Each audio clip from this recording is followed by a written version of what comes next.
My name is Stephanie Shepard with the Iowa Department of Natural Resources, and today I am going to do a little short tutorial on how to enter frog and toad survey data into the Volunteer Wildlife Monitoring Program database. First thing you got to do is log into the database. And if you don't have an ANA account, you're going to have to create an account using this link up here. That process is a little, it takes 24, 48 hours. So don't wait until you're ready to enter data to create that account.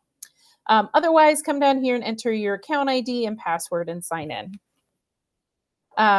When you get to the Volunteer Wildlife Monitoring Program database dashboard, you just scroll down here to the Frog and Toad Survey. Currently in 2021, I am assigned to Route 284. If you're not assigned to any, if you're not participating in any other surveys like bald eagle nest monitoring, you won't see this. You'll just see the Frog and Toad Survey. If you have multiple routes that you're assigned to, you'll have them all listed here. But regardless, if you want to enter data, you just click this button, Enter Data. Now, this takes you to a page where all the routes that you have ever been assigned to are listed, even ones that you no longer do. And so you can refer back to the data and stuff like that. But otherwise, you just are interested in Route 284. This is a test database, so that's why I am assigned or have to so many different routes. But all I'm interested in is Route 284. So I scroll down here and find it. Notice that if you have a lot of things listed, you can actually go to a second page. But 284 is here on the front page. So I want to enter data for that. So I just click this button on the left-hand side called Enter Survey Data.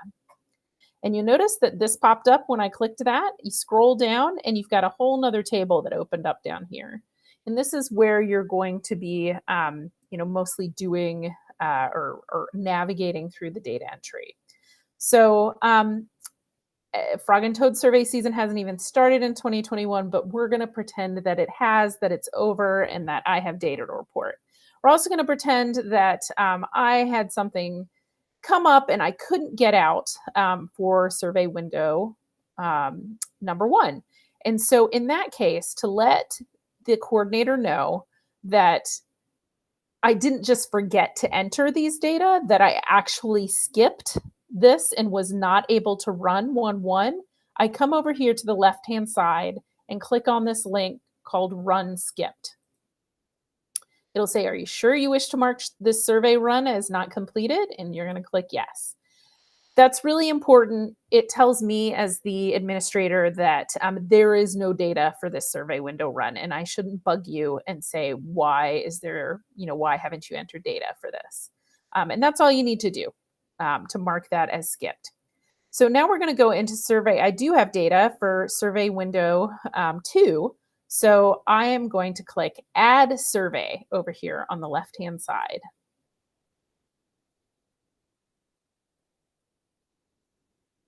And it opens up the data entry page. Scrolling down at the top here is all those fields that are at the top of your data sheet, which I'll try and see. I don't know how well you can actually see this in the video, but this is my data sheet, and this is what your data sheet should look like. So this is all this stuff at the top of the data sheet. And then you scrolled, after you've entered that, you scroll down, and this is where you put in the stuff at the bottom of the data sheet, all the information about the species and stuff. So let's start at the top. I'm going to start in time, and it's supposed to be military time or 24-hour time. So 21:15 is, I believe, 9:15. And then I ended at 22:26, which is 10:26. Coming down to wind code, I can pull down and it's got all of the codes as well as what those codes translate to. I had a nice calm night, so both of mine are 0s. For sky code, again, you can pull down and see all the different values, and I had a partly cloudy to start with. So another thing you can do is see how this field is highlighted. If I just hit the tab key, it goes over to the next sky code, and I can just type in 2, which was cloudy or overcast, and then tab out of it. So there's a couple different ways you can do this basically is you can move through this and pull down each menu and choose, click and choose one, or you can tab and type the codes and stuff, which sometimes can make it go faster. For survey date, you can choose from the calendar. So you would navigate through here. I did this on, oops, went too far, June 3rd, 2021. So I would just click on this. I'm going to take that out of there. You can also type it in. So I am doing 6/3/2021. And then temperature, you type it in 76, 77 days since last rain, 6 days. And then generally here in the US, we're collecting things in Fahrenheit. But if for some reason you are recording stuff in Celsius, you can. Now, if you had somebody else that came out with you, let's see, I'm going to say I went out and did it myself, but I'm going to say that Bruce Airsman went out with me. You can just click that. If they're not someone that's already in the database, you can come over here and click New Observer and enter, let's see, George Elliott. George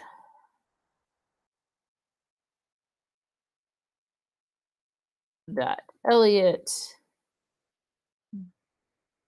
at crazymail.com.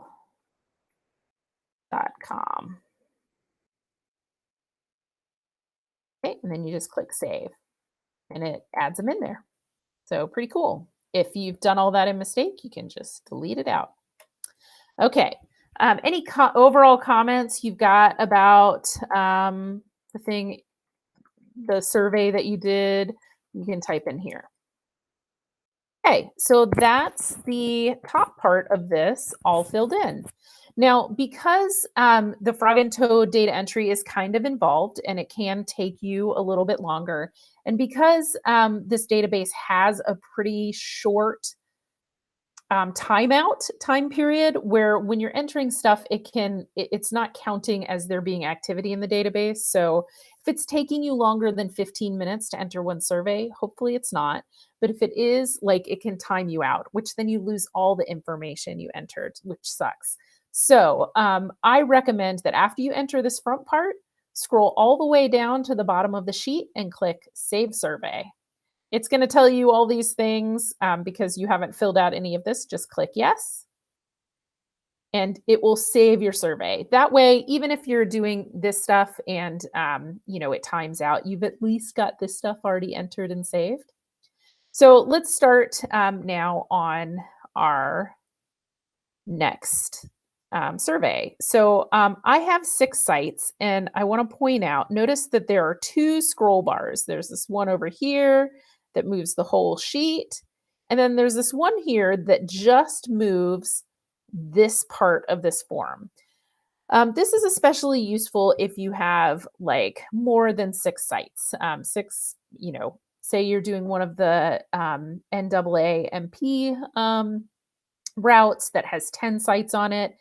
You want to still be able to see this top row while entering these data. So it's a little touchy, or it's not super elegant, but basically you just want to use this one to kind of get yourself positioned so that you can see most everything down here, but you're also got a good look at the top menu here. And then you can just use this to move through the form fields in each site.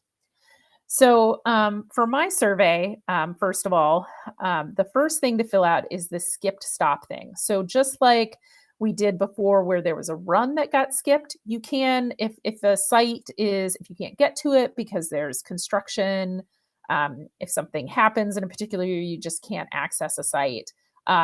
Again, to tell me that it's not that there's missing data, it's not that you went and collected data there and you just forgot to enter it. It's that actually no data was collected there. you would click this skipped stop. So then you don't have to fill out anything else because you're done. So then moving on to site 2, basically you're first going to enter your start time, which mine was 21:32. And you do have to type in the colon. And again, we're talking 24-hour time. Then moving over here, again, you can pull things down for the drop-down menu. Moon visible was yes. Number of cars was 0. And the site was wet.